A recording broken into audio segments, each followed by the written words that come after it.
our guest speaker this evening, Mr. John Perryman, CSM, who many of you will know as one of Navy's prominent historians. John was born and raised in Canberra, joined the RAF, recruited at 16, and attained the rank of Warrant Officer Signals Yeoman before he was commissioned as a lieutenant. Throughout his naval career, he saw much of the world and participated in numerous exercises and operations, including operational deployments to Somalia, Bougainville, and East Timor. In 2004, he took up the position as Senior Naval Historical Officer at the Sea Power Centre in Canberra. He was also the official REN representative. I'm sure this was a lifetime memory for him now, as the official REN represented on board the search vessel Geo Sounder when it discovered and filmed the wrecks of HMAS Sydney and the Cormorant raider off Geraldton in 2008. In his last posting within Defence before retirement, he was appointed as the Director of Strategic and Historical Studies at the Sea Power Centre, and I was privileged to work alongside John during some of his time at the Sea Power Centre and can vouch for his dedication over many years to the preservation of our Navy's history.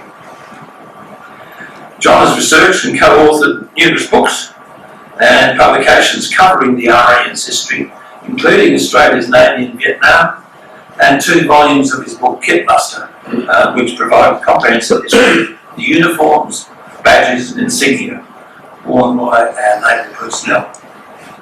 I think we'll be impressed by his deep understanding of the challenges of peacekeeping in Somalia during Operation SOLACE in 1992-93.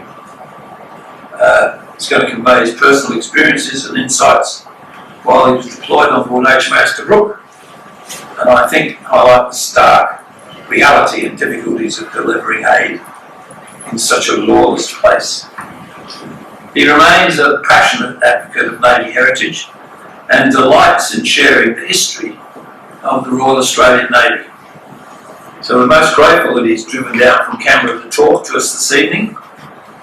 Please join me in giving him a warm welcome while we fiddle around for a moment and just get set up. Well, good evening, ladies and gentlemen. It's wonderful to join you this evening and to see so many familiar faces as well, and to meet some new ones. As Andy said in the introduction, I'll be speaking with you tonight about Operation SOLACE, which was a humanitarian relief operation to Somalia that took place in late 1992 and continued throughout 1993. 33 years ago, I was serving in HMAS Tobruk as a senior sailor. I was the chief yeoman of signals at the time, and forming part of the operations team and the intelligence team for that matter. There was all kinds of duties that sort of came my way. But it gave me a rather unique insight into what we were doing there and that operation in particular.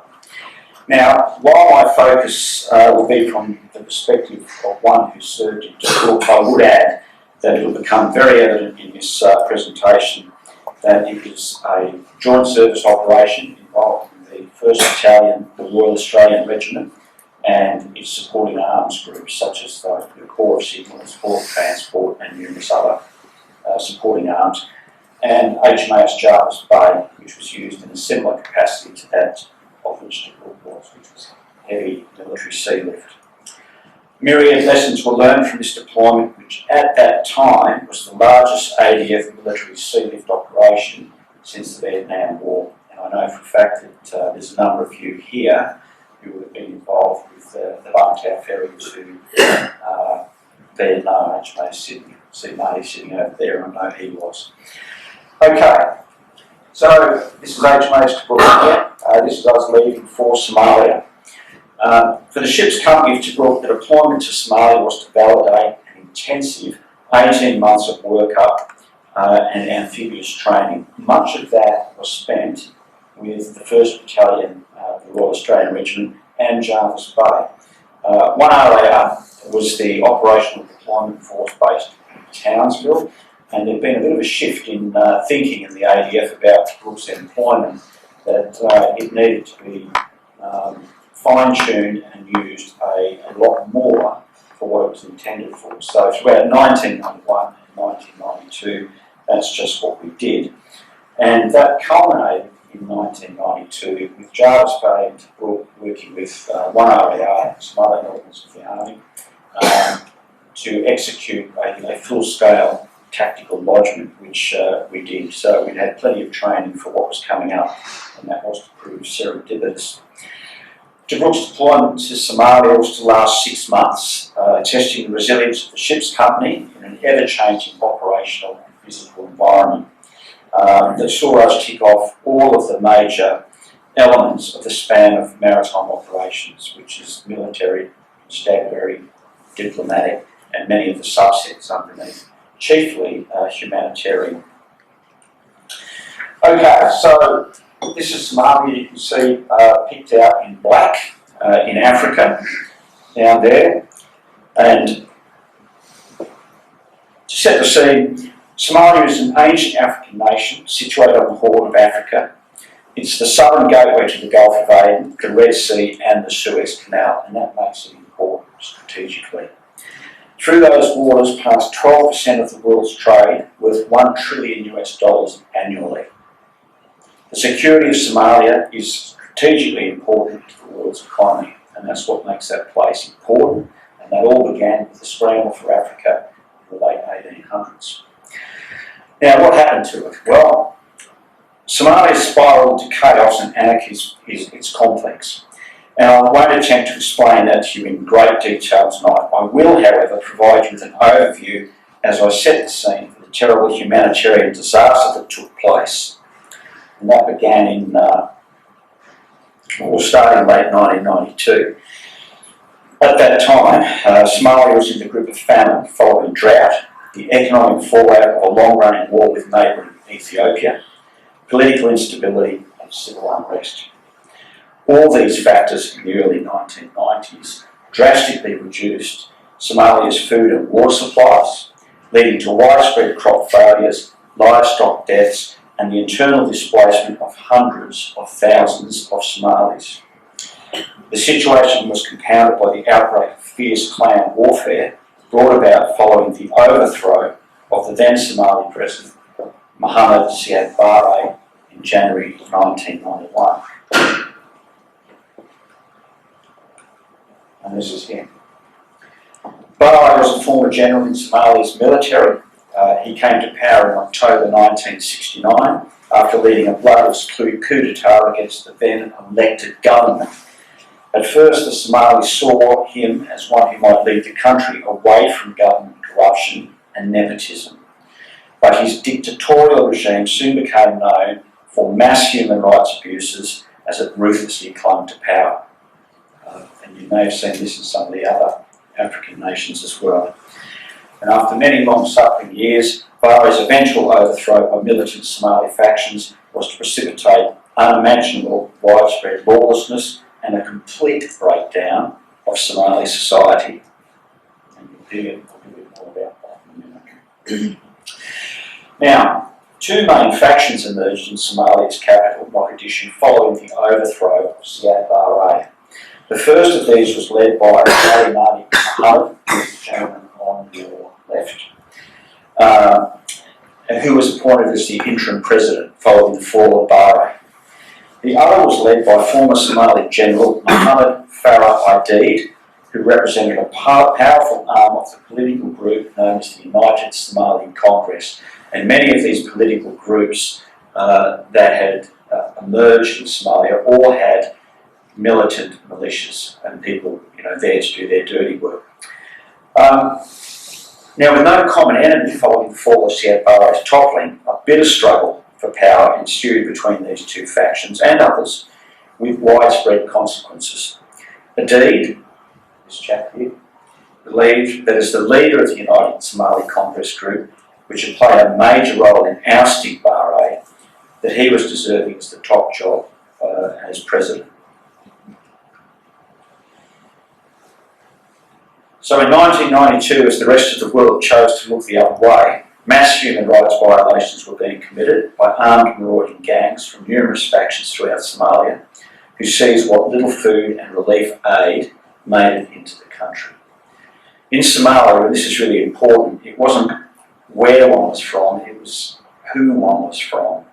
It was very, very clan-based, and their tribal antecedents would go back generations to find a common ancestor. If you had that in common, then you were okay. If you didn't, then you were sworn enemies. And that was often the sort of, characterised the whole almost impossible nature of the place for people to see a common cause and unite. The AK-47 assault rifle and technical armed vehicles, such as the one you can see on the slide here, ruled supreme as this country spiralled out of control and into a humanitarian catastrophe. Murder, rape, theft and intimidation was commonplace. And that, with some of the other reasons I touched on a moment ago, didn't help the widespread famine that was gripping the country. Eventually, though, the United Nations in January 1992 passed Resolution 733, imposing a complete arms embargo on Somalia as part of an effort to disarm the gangs and decrease the violence, while at the same time urging the many warring political factions to accept a ceasefire. 3 months later, they passed another resolution, Resolution 751, reinforcing the previous resolution and agreeing in principle to establishing a United Nations security force in Somalia to monitor a fragile ceasefire in the capital. The first UN observers arrived on the 23rd of July 1992, coinciding with a worldwide appeal for aid from the private humanitarian organisations who were in country watching this unfold before their very eyes. And in August it was announced that a force of 500 Pakistani UN peacekeepers would bolster the observer force that was named UNISOM, United Nations Operations in Somalia. And you can see some of the Pakistanis there. So while all this was taking place, HMAS Tobruk was in the Solomon Islands. This is August 1992, commemorating the 50th anniversary of the Battle of Savo Island and playing host to 23 HMAS Canberra 1 veterans who had returned to mark the occasion over the shipwreck and tomb of their fallen comrades, and that had only been discovered a little while before. The gentleman you see there on the left of the slide playing the last post, he was actually the Canberra's bugler during the Second World War at the time of its sinking, and that was him 50 years to the day later playing the last post for his fallen comrades, which was an incredibly moving thing to observe. So our minds were, we had no real idea that this was unfolding. Few on board Tobruk had any knowledge of that situation, and only a handful could have placed a pin on a map indicating where Somalia was. It just was not on our radar. At that time, our world was confined to the ship's activities and the work in front of us.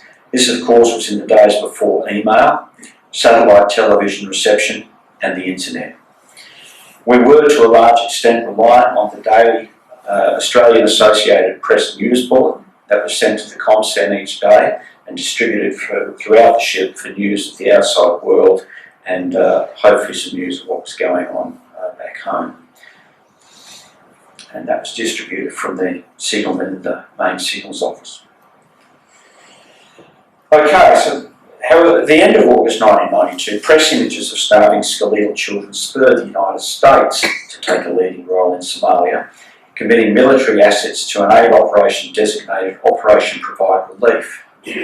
This saw US military transport aircraft immediately mobilised and begin carrying humanitarian aid to the country. And sites such as the one on the left there became commonplace. And sadly, we're starting to see that on the news at the moment and in other parts of the world. On the 14th of October, Australia contributed a 30-strong ADF movement control unit to UNISOM in Mogadishu, Somalia's capital, to assist with the distribution of food aid throughout the country. Now, its deployment came at a time when the situation, this fragile ceasefire in Mogadishu, was really coming under strain, and the stability and the security of the country was deteriorating rapidly. Aid ships berthing in the ports of Kismayo, which was further south of Mogadishu, and in Mogadishu, were routinely falling victim to piracy, banditry and looting, and the UNISOM observers at that time were coming under increasing attack. So, in late November, the USA announced that it was prepared to commit combat troops to Somalia, comprising a vanguard of 1,800 US Marines. And if you look at the slide here, you can see them landing unopposed on a beach in Somalia from landing craft, air cushions, hovercrafts, where they were met by the world's press. This was a big deal. Their job there was to essentially capture the port of Mogadishu, capture the port of Kismayo, and secure the airfield, quite a large airport at Mogadishu, so they could start getting the aid in. On the 3rd of December, yet another United Nations Security Council resolution was passed, 794, which endorsed the conduct of a US-led multinational peace enforcement operation in Somalia to be called Operation Restore Hope. And what that did, that created a naval task force which came under the name of UNITAF. Not for the United Nations, but just the United Naval Task Force. And this is what Tobruk would become a part of. And as I said, there's the Marines landing on the 9th of December 1992. Now, on that day, news broke in Australia that the Australian government was considering a request from the US to commit a battalion-sized number of troops to Somalia in support of Operation Restore Hope. Other countries by then had also agreed to commit troops and naval assets. Now on that day, the commanding officer of HMAS Tobruk, Commander Kevin Taylor, and the commanding officer of Jarvis Bay, Commander Errol Morgan, were summoned to Fleet Headquarters and told to prepare their ships for an imminent deployment. So, news of that development spread throughout our ship HMAS Tobruk like wildfire, and we had a bit of a problem because we had limped back into port the previous month with a completely destroyed port main engine, and most of the crew had been sent on leave, and we weren't scheduled to go back to sea until March 1993, which was the estimate of how long it would take to rebuild that engine, to complete other work taking place around the ship and make the vessel seaworthy and ready for sea again. The ship's command team was summoned to the maritime headquarters for briefings, while the ship's engineers and dockyard contractors held meetings to see whether the ship could be made ready for sea by the 23rd of December. So we had between the 9th of December and the 23rd to get this ship fixed and ready to go.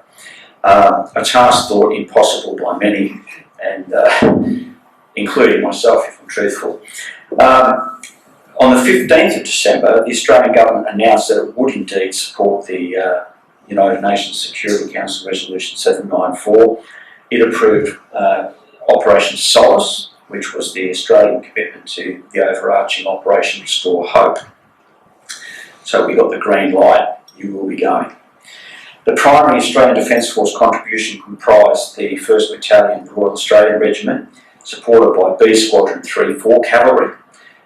Various other military supporting arms, as I mentioned earlier, also committed to the battalion group, the 1RAR group, who would be landed ashore and serve in a humanitarian relief sector, which was in Baidoa, which was inland from Mogadishu. That deployment was capped at 17 weeks, by which time it was reasoned that the United Nations would have been bolstered sufficiently to resume its UNISOM commitment and take over under the auspices of UNISOM 2. Okay, so Tobruk's crew was recalled from leave. Planning began for the loading. There's the Donaldson port main engine looking marvellous after it was put back together. I'm still scratching my head about just how that came about. But we had a big task ahead of us. As I said, this was the biggest military sea lift deployment since the Vietnam War, and the most effective means of transporting all of 1RER's heavy equipment and stores from Townsville across the Indian Ocean to Africa, a voyage of 7,400 nautical miles or 13,700 kilometres. That was the task that we had before us. And as I said, this is all dependent on Tobruk's engine being fixed, etc.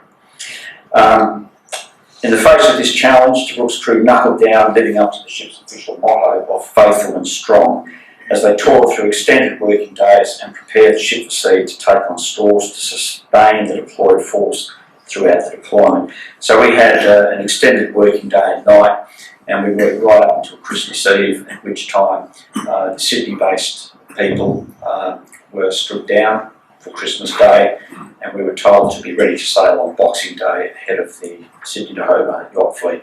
I should add that on the 22nd of December we actually went to sea to do sea trials and embarked a Sea King helicopter from 817 Squadron.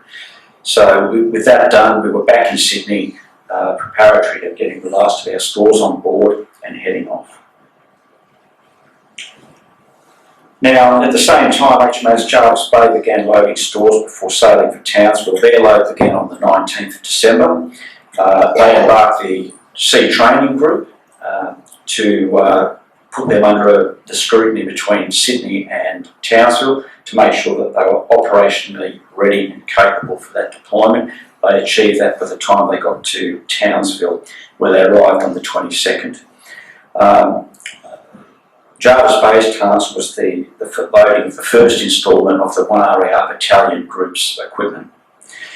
And over the next 2 days, 800 tonnes of cargo comprising armoured personnel carriers, trucks, four-wheel drive vehicles, ammunition, provisions and general cargo was embarked in Jarvis Bay before she sailed on Christmas Eve, shaping a course for Darwin, where she topped up with fuel and fresh water before travelling to Mogadishu in Africa, calling only at Diego Garcia in the middle of the Indian Ocean for additional fuel and water.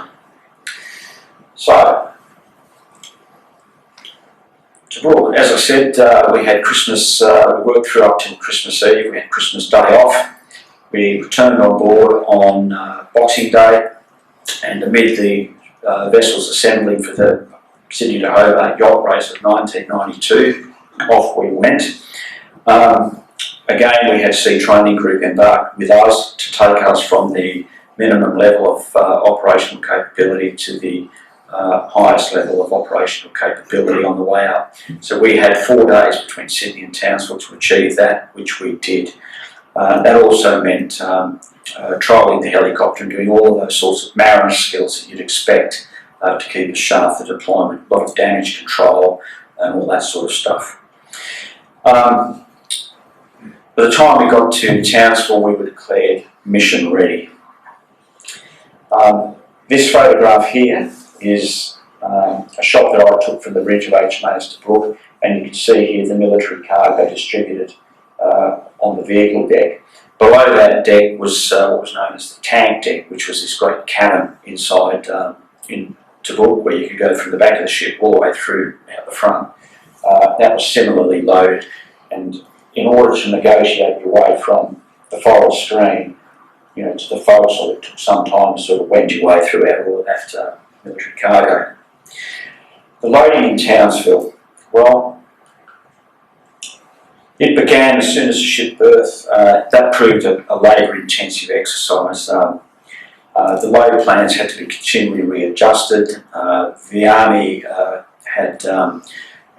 were adding stuff continually to the manifest, and decisions had to be made on the spot about what was necessary to take and what wasn't. That activity was punctuated by a dangerous gas leak, which you can see recorded on the Townsville bulletin here. That was a pretty bad hydrogen sulphide leak that stopped proceedings for about 3 hours. Happily, that was dealt with swiftly, and by the time we'd finished, we'd loaded another 800 tonnes of our own equipment there.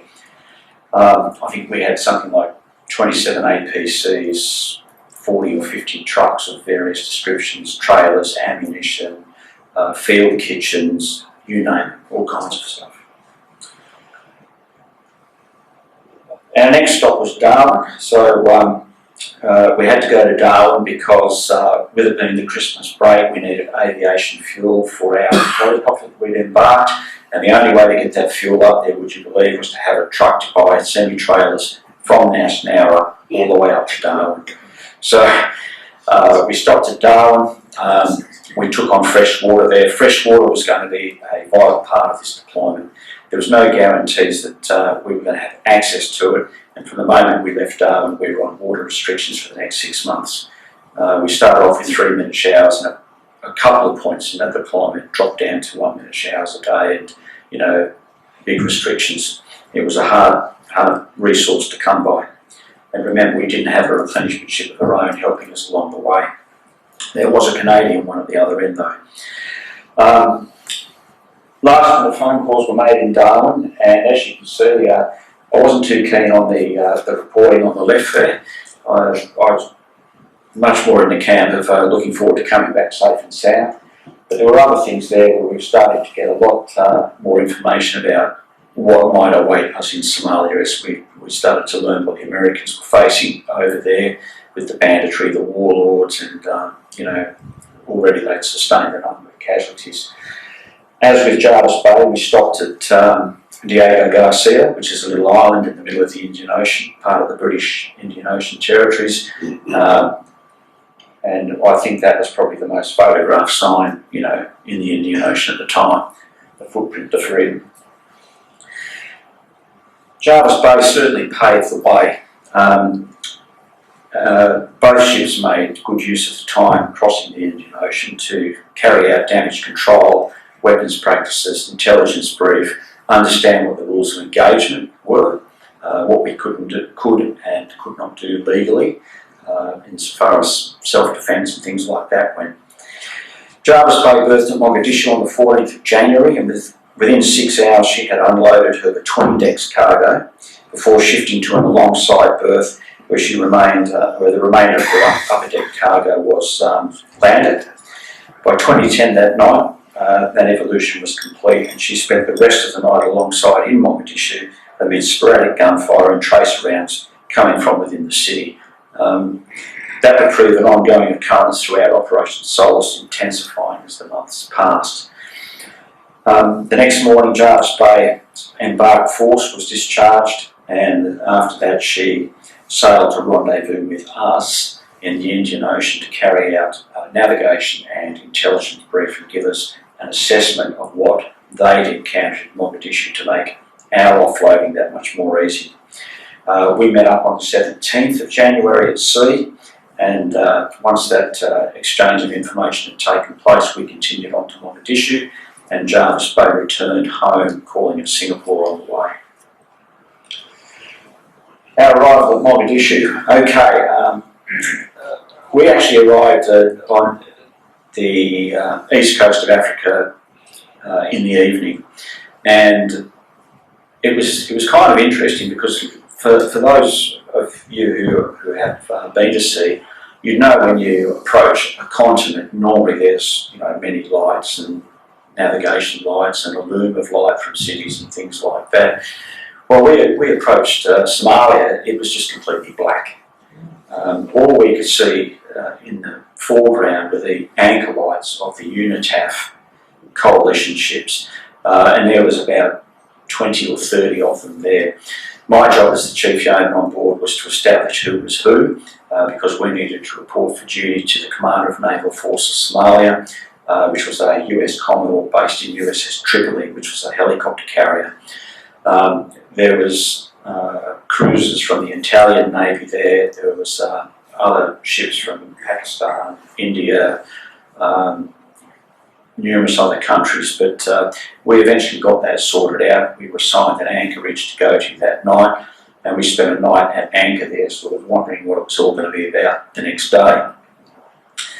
Following morning, the ship's company, ship's defence team closed up. We actually went to action stations to go into Mogadishu, not really knowing what to expect. Commander Taylor wasn't prepared to take any chances about, how we might be greeted or otherwise. The picture you see here is Tobruk once we got in there, and to actually execute that manoeuvre, we're not actually alongside. We've actually conducted what's known as a Mediterranean moor, where the ship will steam in, drop the forward anchors, and then swing around on the anchors so that the rear of the ship marries up with what was a roll-on, roll-off wharf. So that was a tricky manoeuvre. We had a pilot on board for that who'd been locally engaged, which made it somewhat easier. And that was an evolution that we would repeat numerous times when we were in and out of Mogadishu. Strong winds off the coast certainly didn't help, but the captain and navigator did a very good job there.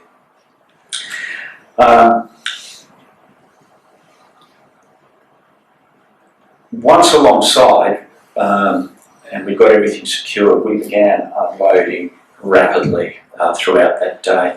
Around Mogadishu Harbour, they'd stacked shipping containers too high to provide an extra barrier around the port, and we had United States Marines, patrolling them, and ADF servicemen as well, all looking out for our safety. There'd been one of the reports we got from Jarvis Bay had been that when they were there, there'd been sniping at the port, and it's a bit of a tricky place to be. So we certainly didn't want that interrupting proceedings. First impressions. For most of the crew, it proved to be a pretty exciting place to be, following the previous 18 months of training, and not knowing if we were ever going to be called upon to do anything for real. So here we were in the thick of it here.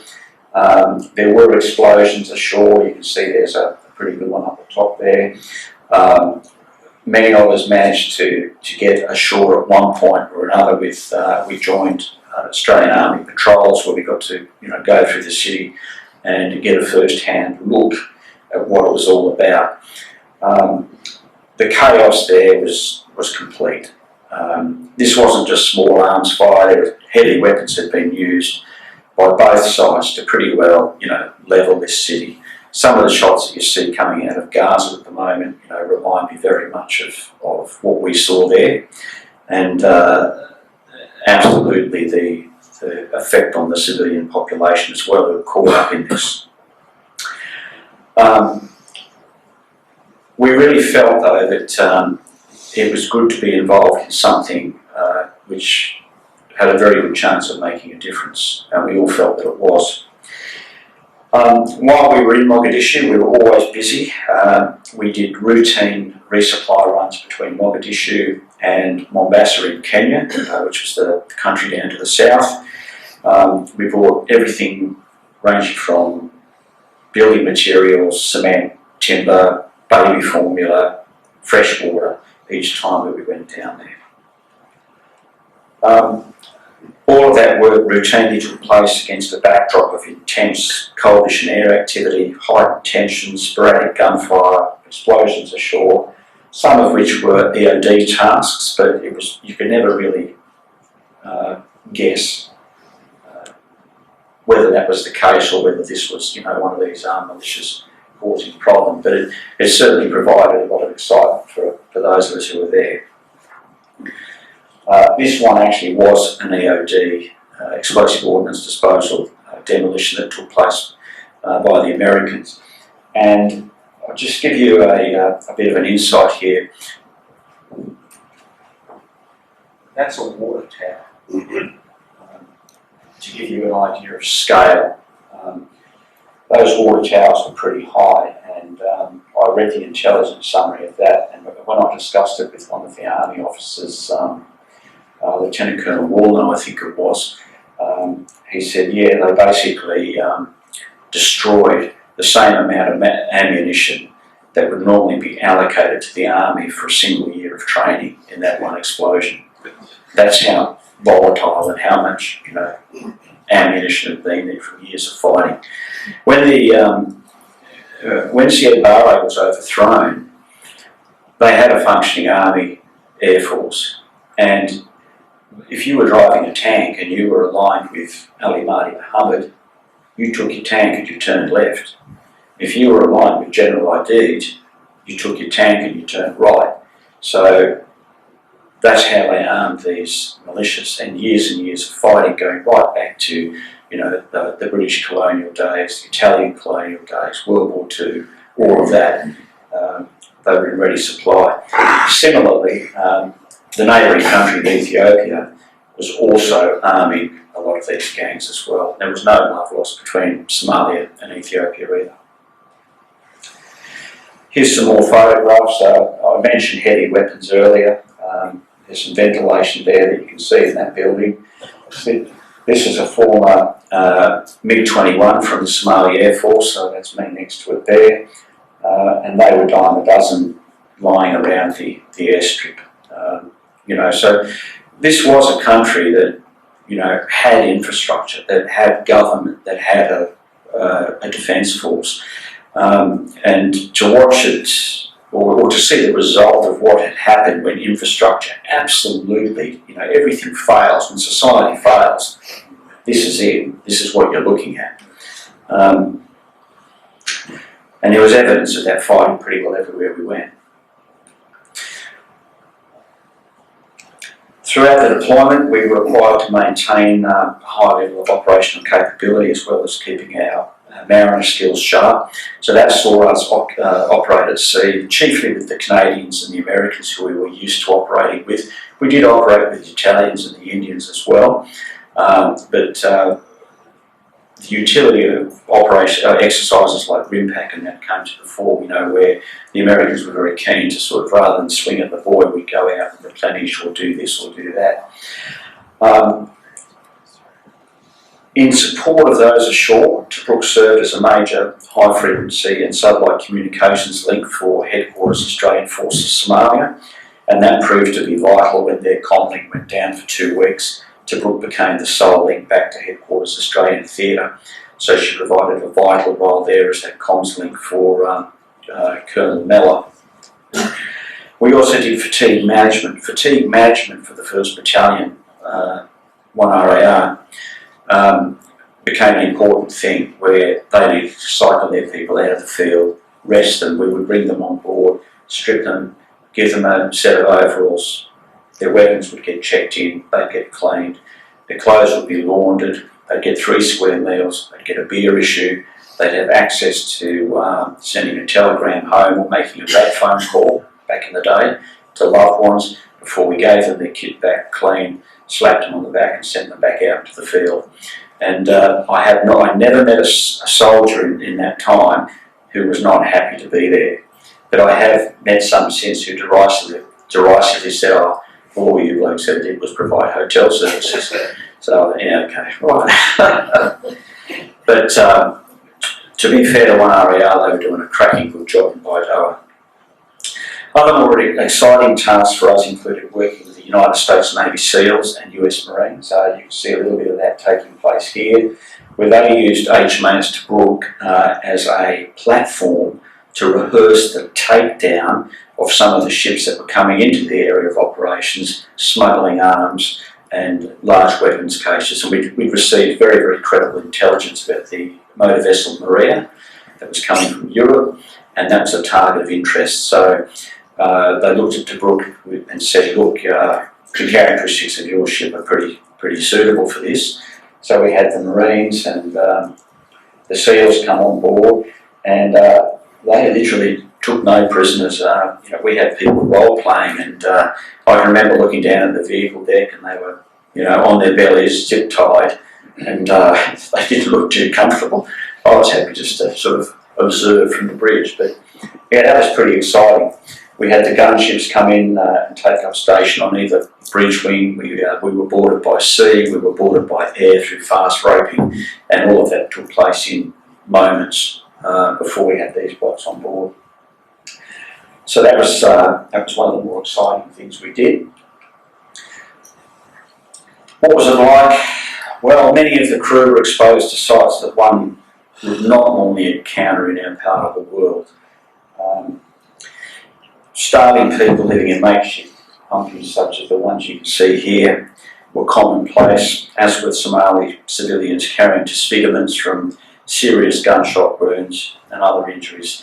You know, I can remember travelling through Mogadishu with an army convoy, and these little children are waving at you, and there's one in particular, a little girl waving and smiling. When she turned around, the other side of the face was not there. It was just, terrible.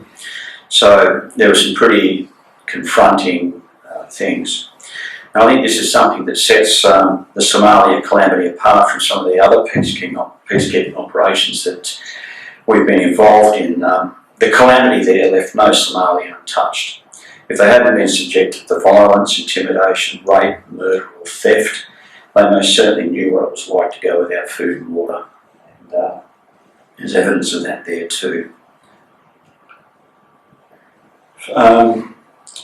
As I said, for those of us who are watching on, this could be pretty confronting at times. There was a lot of death and misery in Mogadishu, and most certainly a whole lot more in Baidoa, where the 1RAR guys were. This slide here, we've got an American crew of an LCM-8.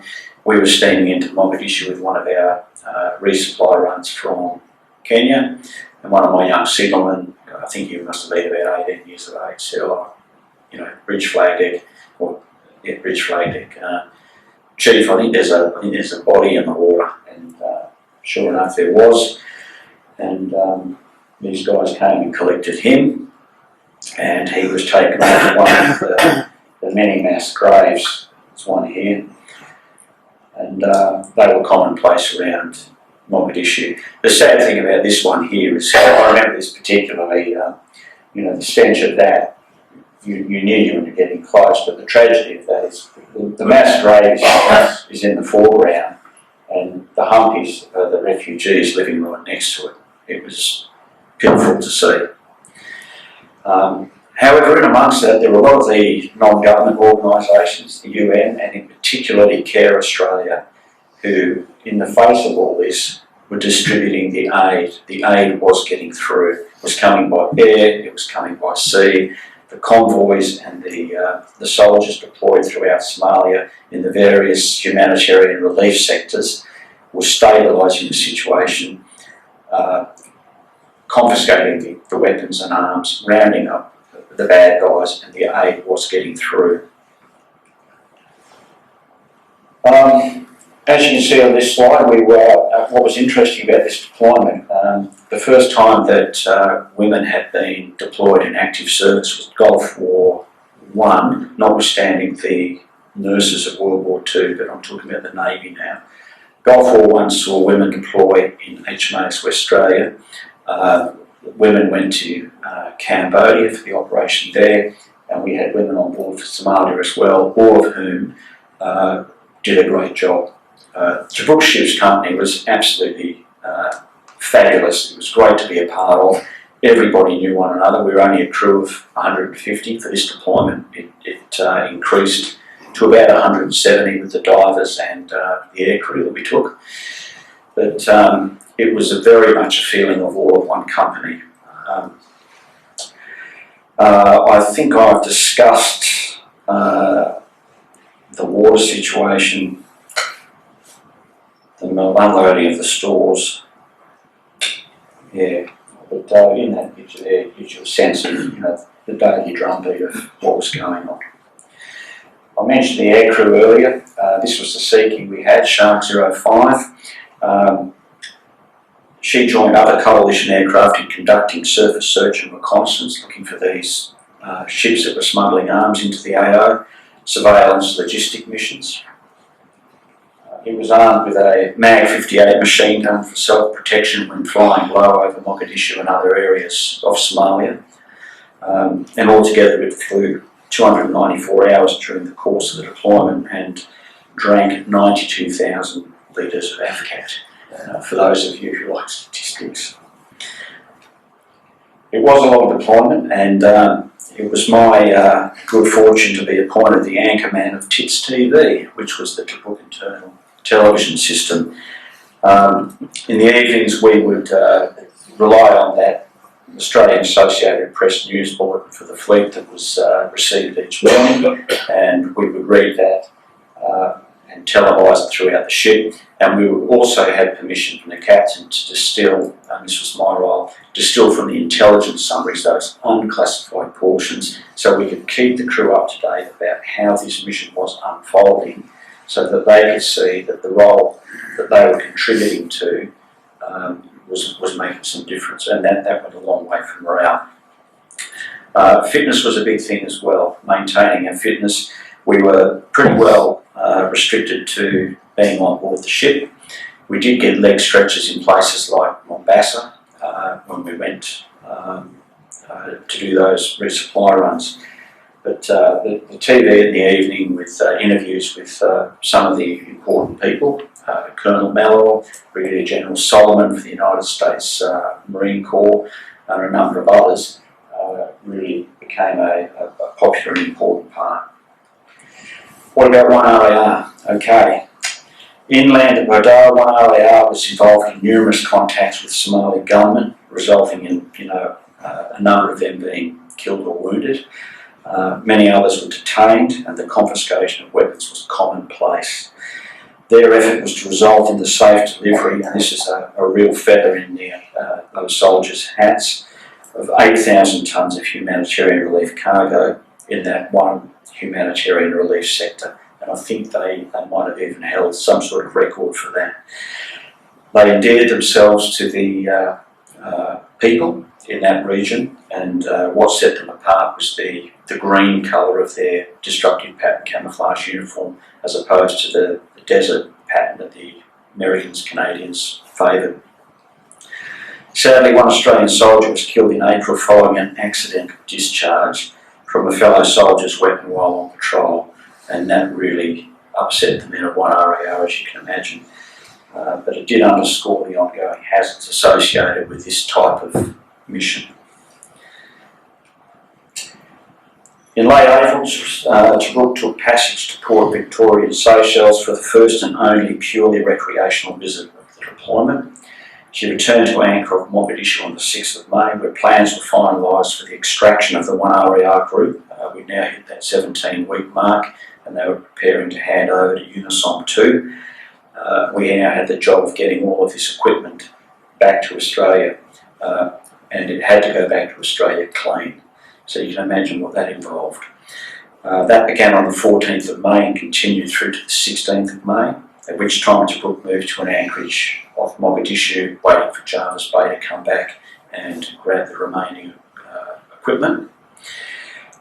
She came in, her loading was completed. The two vessels then reversed the trip back to Townsville, across the Indian Ocean, top end of Australia, to Townsville, where they were greeted with a civic reception hosted by the Lord Mayor of Townsville.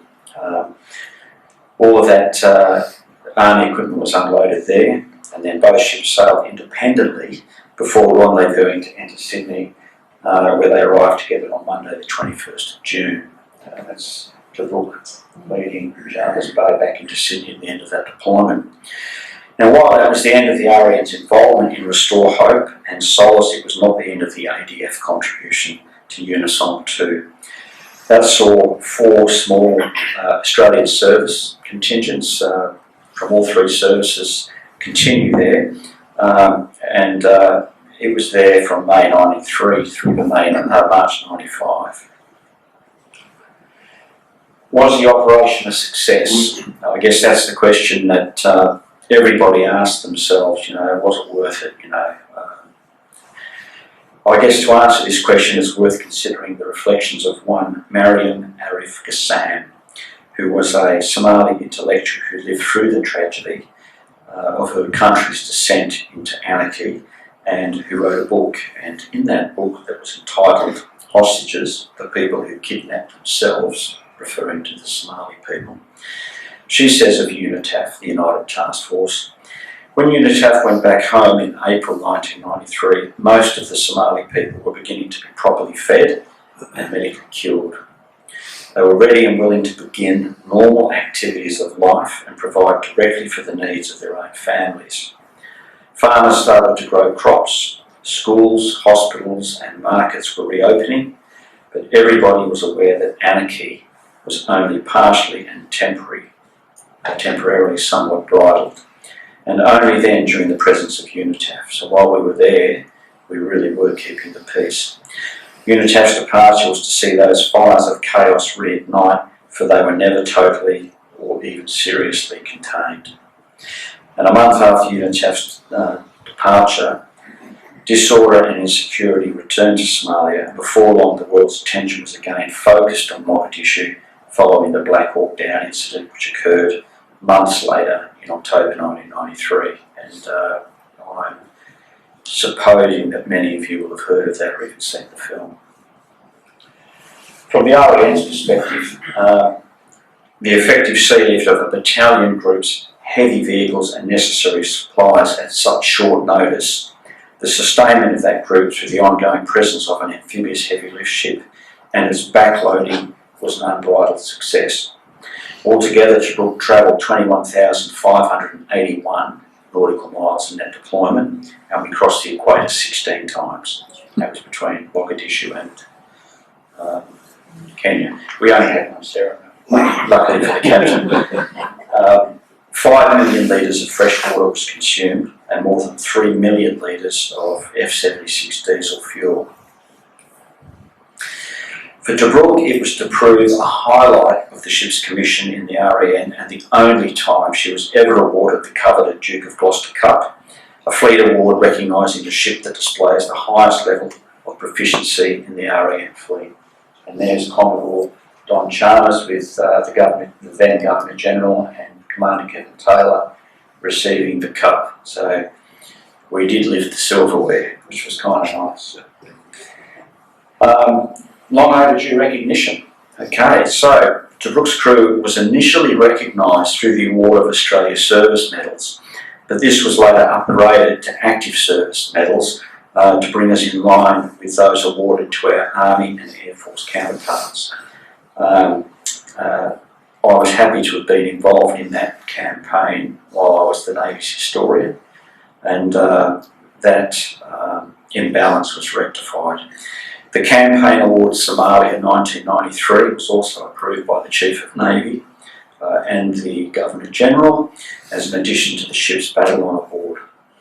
And then in 2023, the outcome of a Defence Honours and Awards Tribunal judged that the 1st Battalion Royal Australian Regiment, HMAS Tobruk and the 4 Australian service contingents associated with UNISOM were worthy of receiving a meritorious unit citation for their sustained, conspicuous service throughout the respective deployments.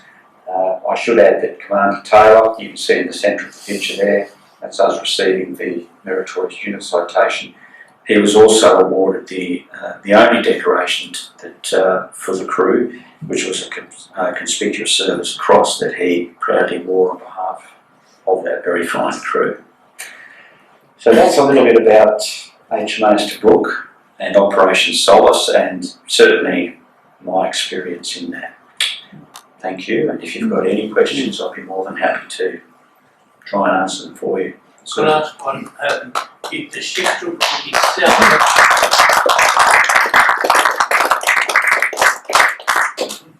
did Tobruk, the ship itself, ever had to fire in anger, and if so, against who? No, happily we didn't. There was at night times on the bridge, we always had bridge crews closed up in, especially when we were alongside in Mogadishu, we had night vision goggles looking around. The port was, a place that was often subject to incursions. A lot of the crew would hear the cracks of, rifle fire at night time. You'd see traces in the skies and things like that. And it seemed to me, in fact this was actually an absolute fact, I should have probably mentioned this, that one of the things that the Somalis did is they would chew this drug called khat, K-H-A-T, some people pronounce it cat, but it's a narcotic, and they normally start chewing on this around about midday, and by about 4 o'clock in the afternoon they would have this feeling of absolute invincibility. And I remember reading the intelligence summaries, and there was a clear pattern emerging when you read the intelligence summaries that, the morning started peacefully, and this happened during the day, then there was an incident, and it would always be building up to this crescendo later in the day and in the evening, and that's when all of these heavily armed militias and just lawless teenage gangs who were just doing their own things, just saw this as an opportunity to run riot in Mogadishu and everywhere else in Somalia as well. I mean, our focus was Mogadishu, but this was the whole country that had fallen into, complete, calamity. But once they got chewing on that drug, yeah, that's when things got a bit exciting. But happily for us, none of our ship's defence team had to open fire. There were incidents of rock throwing and some confrontations and things like that around the wharf. That mainly involved very young kids. That a commensurate amount of discipline appropriate with a kid throwing a rock at you was discharged. Yeah.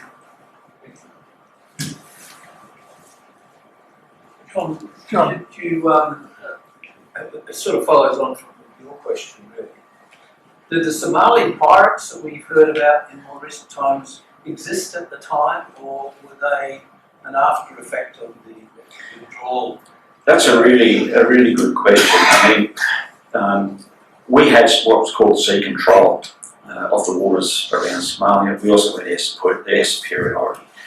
So anybody who was thinking about those sorts of activities, all they had to do was to look east, not very far off the coast, and see this task force sitting there, and there were ships constantly coming and going. When the USS Tripoli changed out, the guided missile cruiser USS Stanley came in, and there was this very, very potent naval presence, and it's one of the great things that navies do. Navies can influence to a very, very high degree events taking place ashore, and the same was when we did the interfair operation in East Timor. General Cosgrove said numerous times in my hearing how pleased he was to know that the Navy was there to be called upon. So I think that discouraged a lot of that activity. I think a lot of that did come later, but whenever there's the presence of warships, that seems to keep that in check, which is really interesting because a lot of people are saying that the day of the surface ship is over. I would argue that no, it's not. I think that the protection of shipping, is vitally important, and I think there's always going to be a role for the surface ship. Yeah. Laurie. John, when you first got to Somalia, and not just you, but for the rest of the crew, and you saw what was happening there, the devastation, the starvation of the people, what sort of a mental impact was it for you and other people? It affected people differently. I have shipmates from that deployment who have not travelled very well.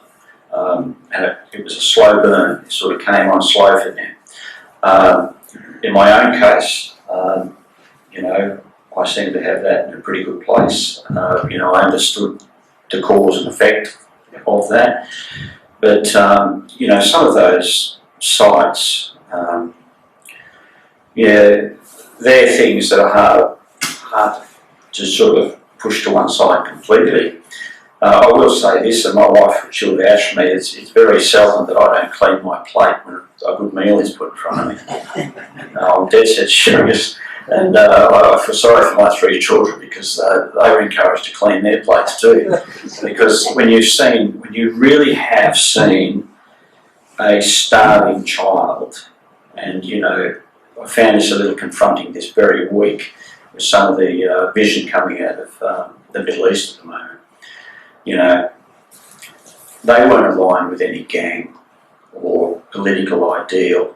They were the absolute innocent casualties of that calamity.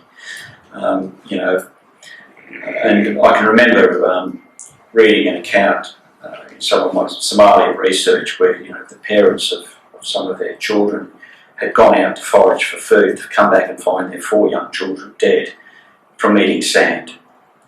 They were that hungry. So some of us have fared, some of my shipmates have not fared well. Others of us have done okay. I put myself in that category. And all I can do is, you know, try and remind people that this took place and, you know, try not to repeat history. You know, the lessons are there if you look. Yeah. So, John, this comes from an engine background, but do we know initially what was the trouble with the port engine? And once it was fixed, did you have any more engine trouble on the whole trip?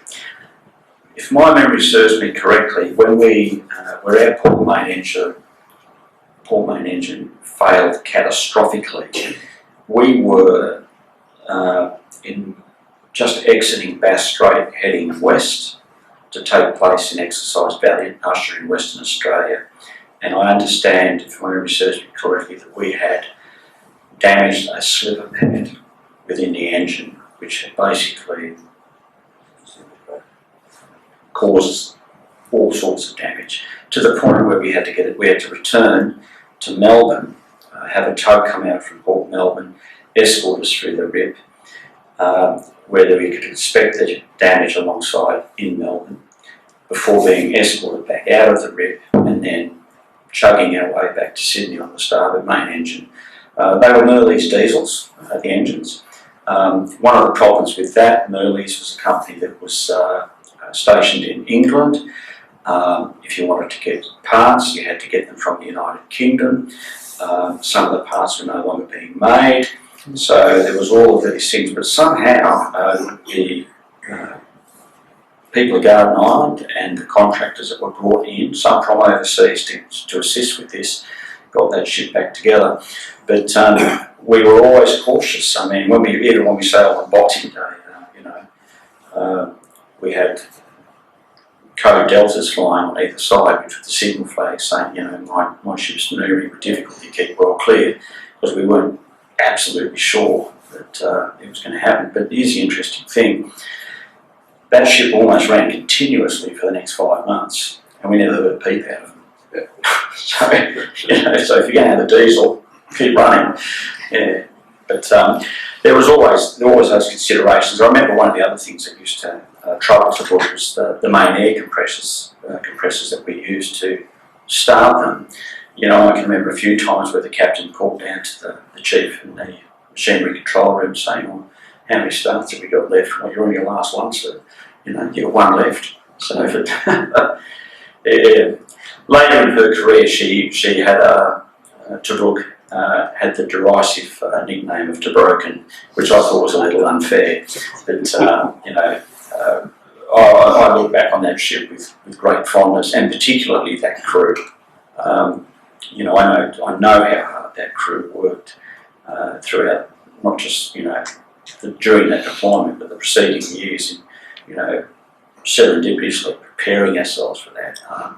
In 1992, I think I saw my wife 31 days. That's how much time we spent away. So so it wasn't just, and that's an interesting point in itself. It wasn't just the ship's company. This all happened at Christmas time, New Year. Some people were supposed to come and posting, others were not. Some people stayed on board, some didn't. And back home, it was, cheerio, and there was a lot of letter writing. Yeah. Yep.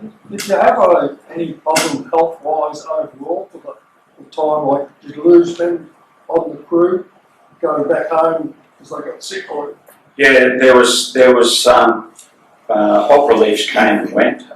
In fact, I was in my case, I got promoted to chief the day we sailed from Townsville, and midway through that deployment, a little bit past midway, a signal came in saying, you're posted back to Australia. What? So it was okay to take Christmas off then and do the work up and go there and that. And it turned out, I found out later on that when the conditions of service signal had gone out for this deployment, there was no end of petty officer signal yeomen who wanted to come to sea. And their argument was that, well, he's been on there and he's a chief, it's not a chief's bill. So, yeah, I got knifed. And, so that's sort of my early return. I think I returned about a month before the ship got back, so it wasn't too bad. But there were others who, for various reasons, some compassionate, some, you know, sick remained waiting, you know, they got home too. So we had this system of operation reliefs coming in. That was hard to do because it was quite a circuitous route to get them, and they had to coincide their arrival with us being in Mombasa, not Mogadishu. Yeah. You mentioned partway through Australian Quarantine Inspection Service having had a little bit of an insight into how officious they can be, rightly so.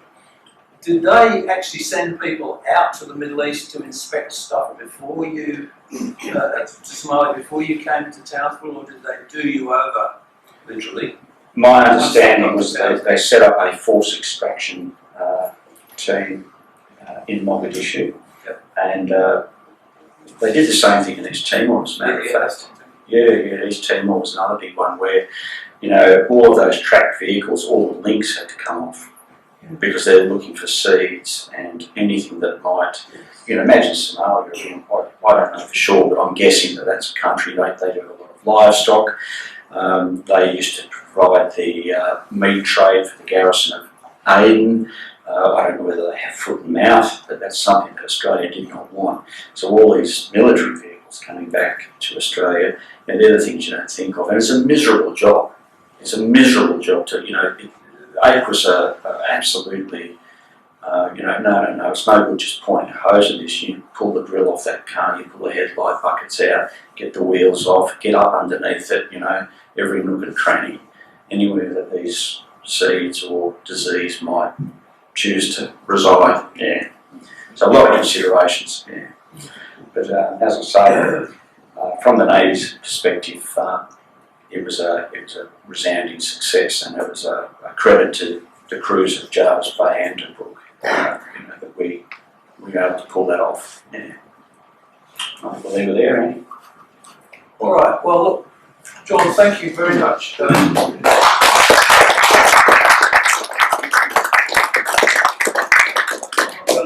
Attempt to summarise what you've just told us. So it's a fascinating tale, and it is a story where Meredith vouches that the families are just as affected in many ways as those who are out there as well.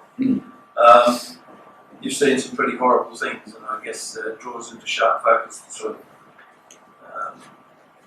events that are happening in the Middle East at the moment, as we see them now in Gaza. But yeah, a great tale. I don't know whether you think that this might become a book or the basis of a book. I'm not sure. I'm currently writing a bigger story about this, and I'm going to call it the same title that I've used for this presentation, Solace from the Sea, because there has been books written from the Army's perspective, in particular by Colonel Bob Breen, but the Navy receives very, very scant mention in that. And I can tell you firsthand, they didn't walk there. And the reason they got to drive around there was because of us. So there was a lot of stuff that the Navy was doing, and to me, an understanding of sea power and what it can do, how it works. I mentioned the span of maritime operations, you know, the military side, the constabulary side, the diplomatic side, all of that stuff. You know, the Navy doesn't go and stick a flag in a piece of water and say that's ours. Right? The reason that navies are there is they influence where people live, and people live on land. And you know, that UNITAF task force off Somalia is no different to, you know, the US Mediterranean fleet going parking itself off somewhere like Lebanon. When they look out to sea and we might have a rethink about what we're doing here, that sort of thing. But yeah, the utilities of navies and the understanding of navies, that's something that the Sea Power Centre in particular has been trying to explain in simpler terms for many, many years. So, you know, it's a tough gig, but you know, we'll get there. There's a wonderful term that I remember, poise. Oh, The absolutely. ability for navies to poise in readiness to do any number of different things, from the most basic to the most militant. Fantastic. Yeah, and you know, I think one of the other misnomers is that a navy is not doing anything unless it's, you know, slugging it out with another navy. You know, that's a last resort, an absolute last resort. You know, if a navy can get sea control and safeguard that area of the sea at the time and place of your choosing to achieve your ends without having to fire a shot or send someone home in a body bag, that's something that should be welcomed. You know, if you've got to contest that sea, that's when you start firing bullets and missiles, you know. So this sort of misnomer that, oh, the Navy didn't do anything because no one got shot, that's rubbish. You know, that's something that should be regarded.